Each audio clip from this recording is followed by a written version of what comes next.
Public revenue क्या होता है। Public revenue refer to the income receive by the government from the various sources to finance public expenditure and performance function. तो मैंने जैसे बताया था कि पब्लिक रेवेन्यू क्या होता है, वो सारी इनकम होती है किसकी, जो गवर्नमेंट को रिसीव होती है कहाँ से, डिफरेंट सोर्सेज से, जिससे गवर्नमेंट क्या करती है, पब्लिक के जो एक्सपेंडिचर है उसे फाइनेंस करती है। किस लिए, ताकि वो सारे अपने फंक्शंस को परफॉर्म कर सके। तो अब आपको समझ आएगा कि पब्लिक रेवेन्यू क्या होता है, वो सारी इनकम जो कि गवर्नमेंट को मिलती है अलग अलग सोर्सेज से, ताकि पब्लिक एक्सपेंडिचर को मीट अप किया जा सके। ठीक है, now come to the sources of the public revenue.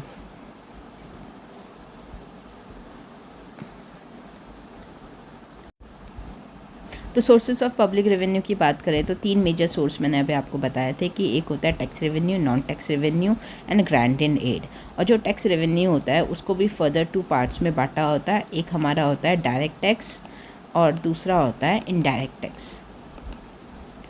ठीक है, डायरेक्ट टैक्स वो सारे टैक्सेस होते हैं जो कि जिस पर्सन पे लगा है वही पर्सन पे करेगा, ये नॉन ट्रांसफरेबल इन नेचर होता है। ठीक है, जैसे कि आपका एग्जांपल अगर हम ले इनकम टैक्स, तो इनकम टैक्स अगर जिस पर्सन पे लगा है वही पे करेगा। ठीक है, और इसके अलावा इसमें आ जाता है हमारा कॉर्पोरेट टैक्स।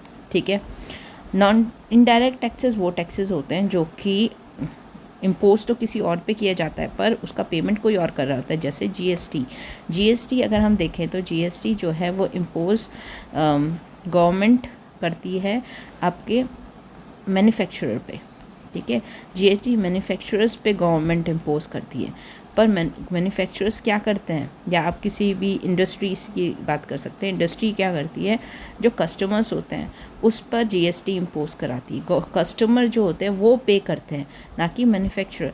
कस्टमर पहले मैन्युफैक्चरर्स को पे करते हैं, फिर मैन्युफैक्चरर जाके कलेक्टिवली उसको गवर्नमेंट को पे करता है। तो देखिए डायरेक्ट नहीं हो रहा है पेमेंट, इम्पोज मैन्युफैक्चरर पे हो रहा है, पर मैन्युफैक्चरर इसको कस्टमर्स के थ्रू लेता है और फिर कस्टमर का पेमेंट गवर्नमेंट को करता है। तो ये इनडायरेक्ट तरीके से हो रहा है। तो यहाँ पर जीएसटी और आपकी कस्टम ड्यूटी, स्टैम्प ड्यूटी, ये सारी चीज़ें जो है ये क्या हो जाते हैं, हमारी इनडायरेक्ट टैक्स में इंक्लूड होते हैं। ठीक है, तो देखिए टैक्स रेवेन्यू क्या होता है, ये कंपलसरी नेचर का होता है, इसमें कोई डायरेक्ट बेनिफिट नहीं मिल रहा। इसका मतलब ये है कि अगर गवर्नमेंट हम पे इनकम टैक्स इम्पोज कर रही है तो हम ऐसा नहीं कह सकते भी इनकम टैक्स के बदले हमें अभी डायरेक्ट कुछ दो, ऐसा नहीं होता है। ठीक है, जबकि नॉन टैक्स रेवेन्यू होता है वॉलंटरी नेचर का होता है, इसके डायरेक्ट बेनिफिट होते हैं। जैसे कि सपोज़ हमने पासपोर्ट बनाया अपना, ठीक है, पासपोर्ट बनाया तो पासपोर्ट के लिए जो हमने पासपोर्ट फ़ी पे की, तो हमने गवर्नमेंट को पासपोर्ट फ़ीस देंगे, बदले में गवर्नमेंट हमें पासपोर्ट दे रही, तो हमें इन रिटर्न कुछ मिल रहा है, इसका डायरेक्ट बेनिफिट हमें मिल रहा है। ठीक है, और अगर हम देखें ग्रांट एंड एड क्या होता है, ग्रांट एंड एड वो सारे एड्स होते हैं जो कि हमें दूसरे गवर्नमेंट, अदर गवर्नमेंट से या इंस्टीट्यूशन से हमें मिलता है। ठीक है, तो ये सोर्स ऑफ रेवेन्यू दिखता है। अब एक एक इन करके इनके एग्जाम्पल्स देखते हैं। तो देखिए अगर टैक्स रेवेन्यू की बात करें, ये एग्जाम्पल्स हैं टैक्स रेवेन्यू के, इसमें income tax,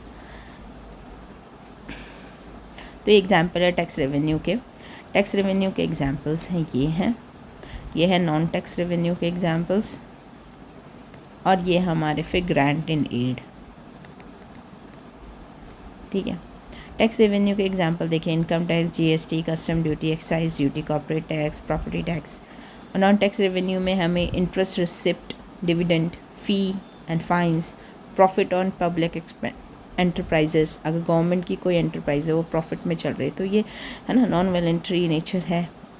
rent of government property, government की प्रॉपर्टी पे रेंट मिल गया, है ना, ओकेजनली है, इंसिडेंशियल नेचर का होता है ये। फिर ग्रांट इन एड में देखो सेंट्रल गवर्नमेंट से ग्रांट मिल गया, स्टेट गवर्नमेंट से मिल गया ग्रांट, ठीक है, या अदर पब्लिक, थोड़ा इसको मैं कम कर देती हूँ, हाँ, अदर इंस्टीट्यूशन से मिल गया, हाँ, इंटरनेशनल इंस्टीट्यूशन से मिल गया। फिर देखिए यहाँ पर कुछ टैक्सेस हमें बता रखे हैं, ये देखिए जो ये नॉन टैक्स रेवेन्यू के हैं, इनकम टैक्स, जीएसटी, कस्टम। अब इसमें डायरेक्ट इनडायरेक्ट कौन से होते हैं, जो डायरेक्ट टैक्सेस होते हैं वो हमारे इनकम टैक्स और कॉर्पोरेट टैक्स। ठीक है, ये प्रॉपर्टी टैक्स, जिसकी प्रॉपर्टी है उसी पे लगेगा ना, ऐसा तो नहीं है कि किसी और की प्रॉपर्टी का टैक्स मैं थोड़ा पे करूँगी, जिसकी प्रॉपर्टी है उसी को टैक्स पे करना पड़ेगा। तो ये सारे हमारे हो गए डायरेक्ट टैक्स। ठीक है, और इनडायरेक्ट टैक्स जो बच गए, जैसे GST, custom duty, excise duty, stamp duty, ये अदर ड्यूटीज़ जो हैं ये हमें कौन दे रहा है, ये हमें क्या है, इनडायरेक्ट टैक्सेस है। ठीक है, तो ये हमने देख लिया सोर्स ऑफ पब्लिक रेवेन्यू।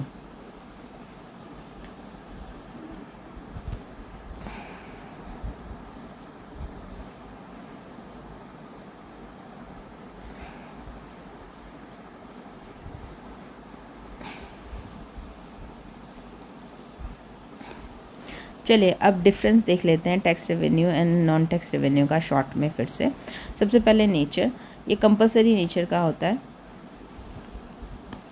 ये कंपलसरी नेचर का होता है, देना ही पड़ेगा आपको। Non tax revenue voluntary nature का होता है, आप सर्विस, इससे डायरेक्ट बेनिफिट आपको मिलता है, आप सर्विस इनवेल करोगे तो ये आपको पे करना है वरना नहीं करना है।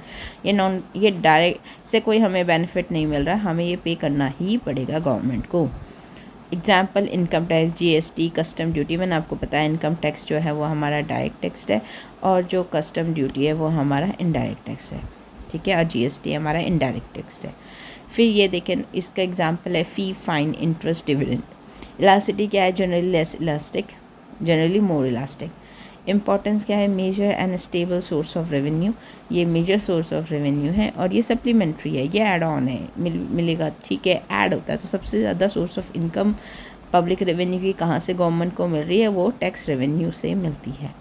ठीक है, तो हम इस तरीके से हमारा ये टॉपिक ख़त्म हुआ। हमने इस टॉपिक में देखा कि पब्लिक रेवेन्यू क्या होता है, पब्लिक रेवेन्यू के सोर्सेज क्या क्या हैं और पब्लिक रेवेन्यू के जो सोर्सेज हैं टैक्स रेवेन्यू, मेजर जो सोर्सेज है tax revenue and non tax revenue, उसके बीच में डिफरेंस। मैंने आपको बताया कि ग्रांट एंड एड है, इसको इसमें ही इंक्लूड कर देते हैं बहुत सी बुक में।